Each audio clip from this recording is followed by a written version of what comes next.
Eh bien, bravo pour ce quiz. Et nous allons maintenant parler donc de quelque chose que vous connaissez sans doute, bien sûr, Oedipe et son complexe.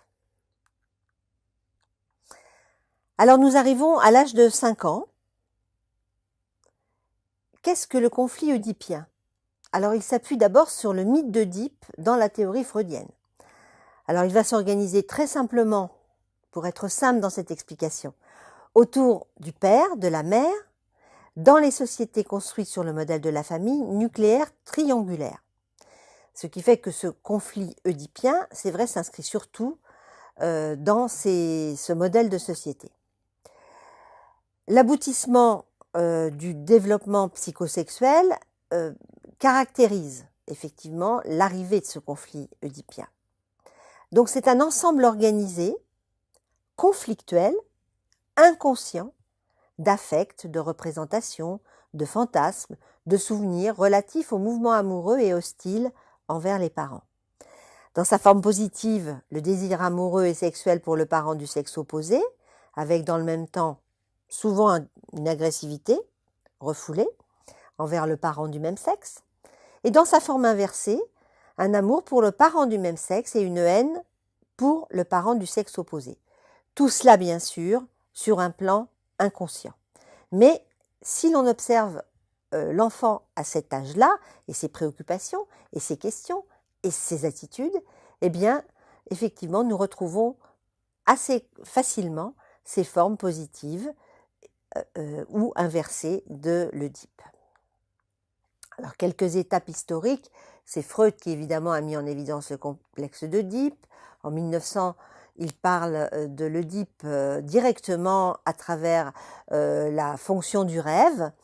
Et puis, petit à petit, il évolue jusqu'à son texte Princeps de 1920, Au-delà du principe de plaisir, où il va mettre en évidence la compulsion de répétition et la mise en évidence de celle-ci dans cette notion de transfert, c'est-à-dire dans cette notion très particulière à la psychanalyse, qui pourra être d'ailleurs discutée à d'autres moments. Ensuite, il va désigner deux facteurs de la situation oedipienne. D'abord, cette triangulation entre le père, la mère, l'enfant, et puis la notion de bisexualité, et notamment de bisexualité psychique, qui va être constitutionnelle de l'individu. Et ça, c'est un point très important. C'est aussi l'ouverture sur les notions contemporaines de la sexualité. Le surmoi est l'héritier du complexe d'Oedipe, donc ce processus de renoncement à la satisfaction des désirs oedipiens qui vont être frappés par l'interdit, ces interdits que nous retrouverons très fréquemment dans les difficultés sexuelles, dans la sexualité adulte, mais surtout dans la sexualité adulte quand elle est barrée, brimée, empêchée, et ces interdits sont très actifs. Enfin, Freud a mis en évidence aussi une autre période qui s'appelle le déclin de ce complexe d'Oedipe vécu par l'enfant, avec une identification aux parents, une intériorisation, plus la mise en œuvre des interdictions, qui va bien sûr poser la question du renoncement à l'amour pour le parent, soit du sexe opposé, soit du même sexe, mais surtout qui va permettre aussi l'entrée dans une période beaucoup plus calme de l'évolution de l'enfant, qui est cette fameuse période de latence. Donc aujourd'hui, la dimension oedipienne est retravaillée par les psychanalystes d'aujourd'hui, et les grands points qui vont pouvoir ressortir, c'est que d'abord, il structure la différence entre les sexes et aussi entre les générations. Il est à la fois une structure, une crise, une organisation qui va se réactualiser plus tard dans la vie de l'individu, et notamment dans sa sexualité. Mélanie Klein, évidemment, a parlé des angoisses précoces. Claude Lévi-Strauss a aussi évoqué cette question de l'Oedipe en montrant que la prohibition de l'inceste est universelle ou quasi universelle. D'autres psychanalystes, comme Pierra Aulagnier, vont insister sur les interactions primaires dans lesquelles le bébé va recevoir des messages qui vont être issus de la psyché des parents et qui vont préparer sa propre crise oedipienne. C'est-à-dire que l'attitude des parents dans le prégénital va préparer cette période où l'enfant va effectivement être dans une relation particulière avec ses parents. André Green va définir également et distinguer le sujet, l'objet et ce qu'il appelle l'autre objet. Et puis, René Roussillon, à partir de la résolution et de la sortie de la crise oedipienne, eh bien, va parler surtout de l'Oedipe en tant que crise. Il va renvoyer à la figure du couple parental auquel l'enfant est confronté et qui met en place des stratégies relationnelles, imaginaires et symboliques.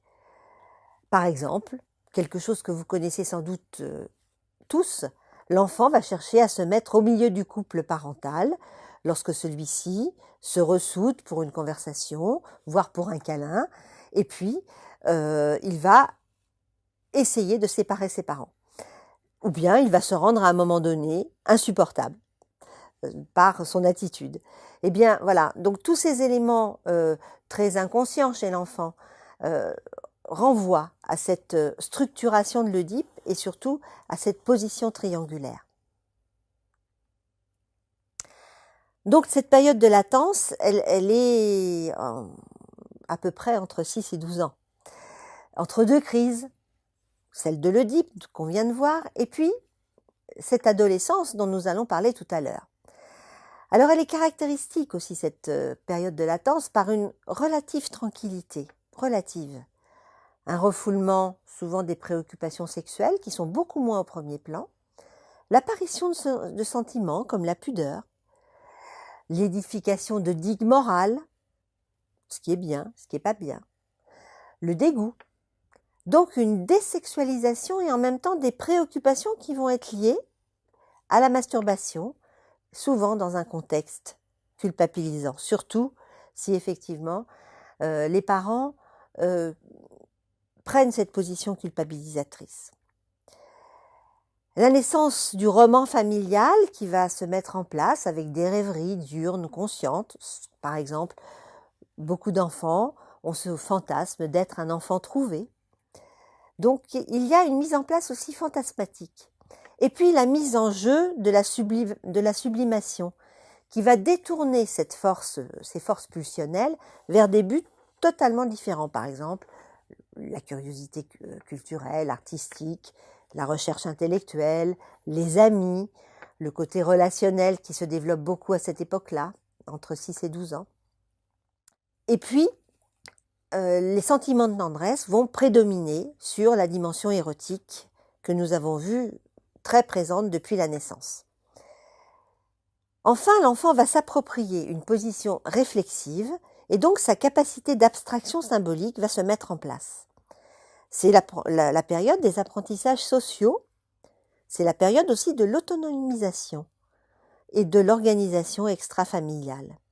Et cette autonomie, qui est une des valeurs de la santé sexuelle, va prendre naissance, en tout cas va s'organiser à ce moment-là.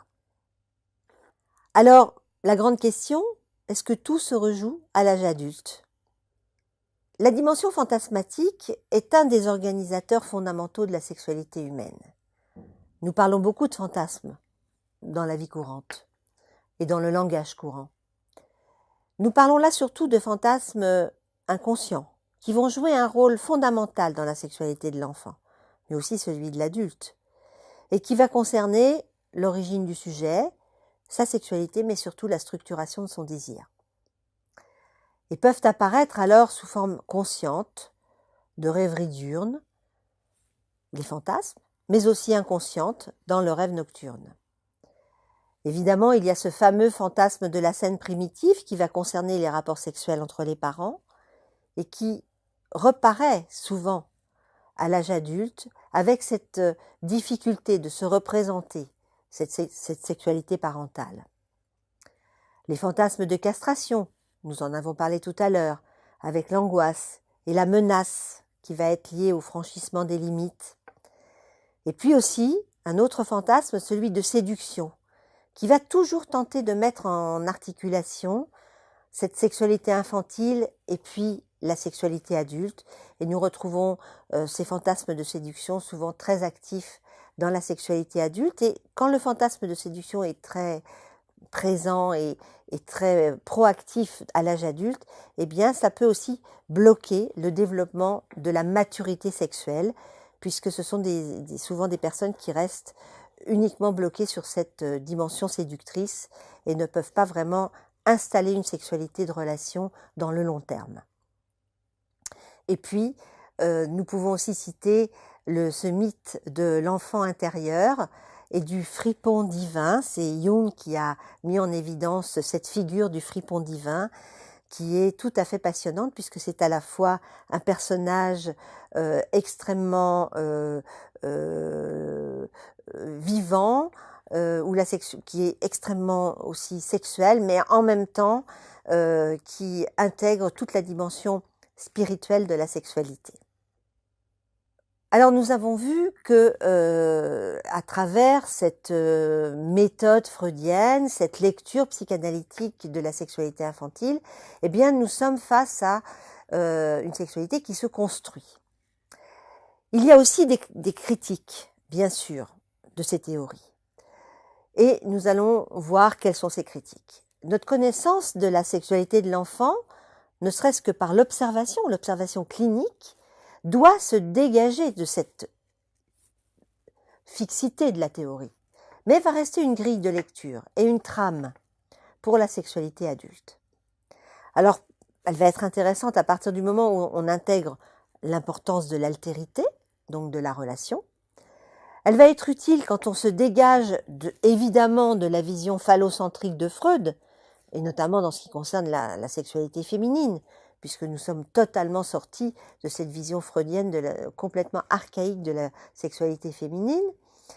Elles vont être intéressantes aussi si on pense à l'importance de cette phase pré-œdipienne dans la sexualité adulte, et notamment que, effectivement, cette construction se fait de façon très précoce dans le rapport au corps et à la sensualité, et on s'aperçoit qu'effectivement, dans les troubles de la sexualité ou dans les difficultés sexuelles, eh bien, lorsqu'il y a des failles de construction de cette sensualité, c'est une vraie difficulté à surmonter pour beaucoup d'individus.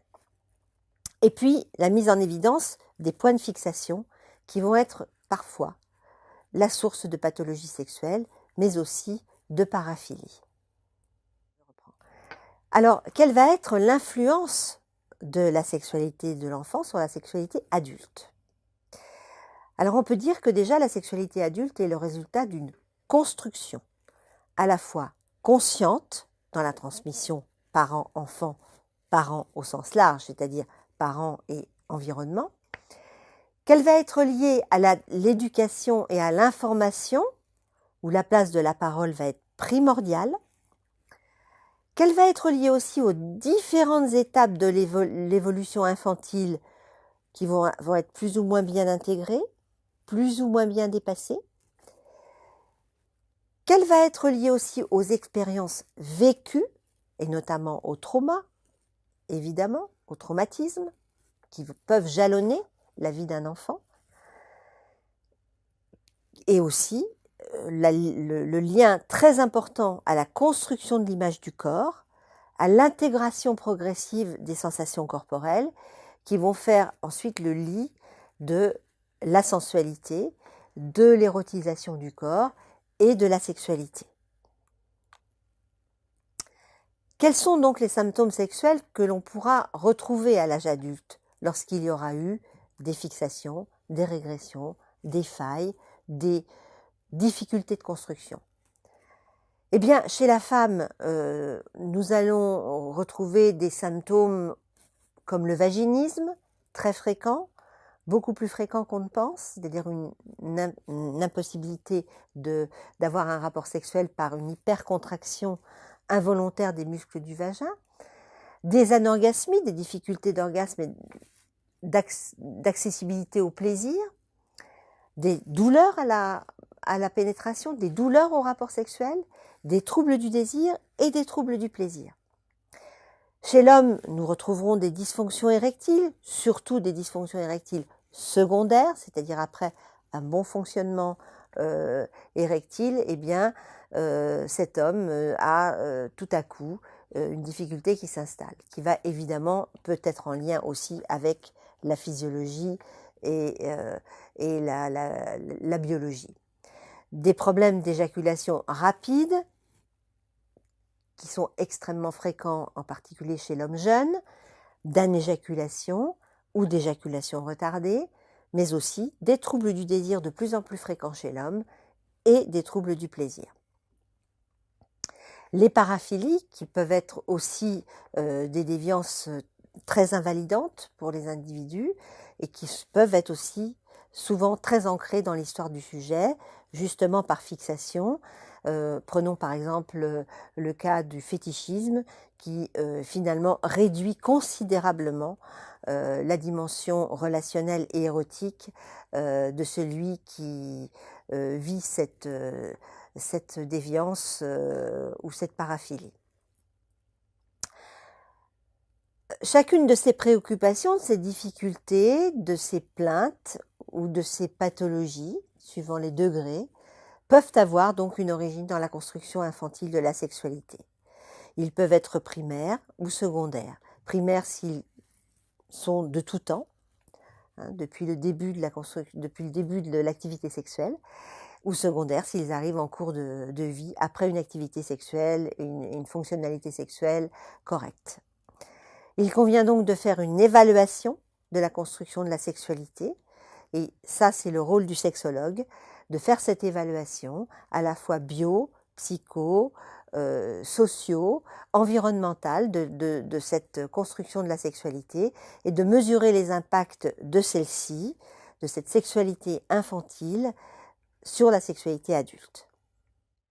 Nous sommes maintenant dans l'étape de notre quiz et je vous laisse répondre à ces questions.